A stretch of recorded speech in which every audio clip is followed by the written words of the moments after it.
Sakit hati saat ditagih utang, Wahono buruh singkong bunuh dan rampok tetangga di Lampung. Terungkap alasan sebenarnya buruh singkong bernama Wahono 49 tahun, menghabisi nyawa tetangganya sendiri dan merampas harta termasuk uang 50 juta milik korban. Ternyata, Wahono tak terima kerap ditagih utang oleh korban yang merupakan pasangan suami istri. Dalam peristiwa itu, ibu rumah tangga bernama Sri Lestari 46 tahun ditemukan tewas mengenaskan. Sementara suaminya, Didik Suprayogi 54 tahun, ditemukan sudah mengalami luka parah di kepala. Aksi perampokan sadis itu terjadi di Dusun 4 RT 2 RW 1 Kampung Sidodadi Kecamatan Bandar Surabaya Kabupaten Lampung Tengah, Jumat, 21 Maret 2025, pukul 21.30 waktu Indonesia Barat. PLH Satreskrim Polres Lampung Tengah, Ibtu Pande Putuyoga mengatakan tersangka Wahono membeberkan motifnya melakukan perampokan dan pembunuhan. Saat diinterogasi, Wahono mengaku sakit hati saat ditagih utang oleh korban. Pande menjelaskan tersangka diketahui mempunyai utang kepada pasutri itu yang mencapai belasan juta rupiah.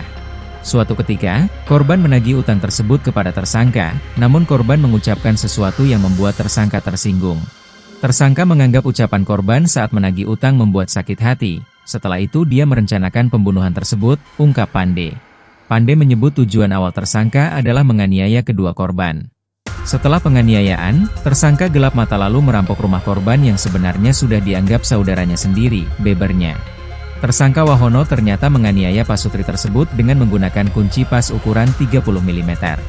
Tersangka sudah menyiapkan benda tumpul berupa kunci pas yang diletakkan di dalam bagasi motor. Alat tersebut dipakai untuk melukai korban hingga satu orang meninggal dunia, kata Kapolres Lampung Tengah AKBP Andik Purnomo Sigit di Polres Lampung Tengah, Senin, 24 Maret 2025. Andik mengatakan kunci pas tersebut sengaja disiapkan tersangka sebelum menyatroni rumah korban. Seusai melakukan aksi sadisnya, tersangka sempat membeli celana baru dengan menggunakan uang curian.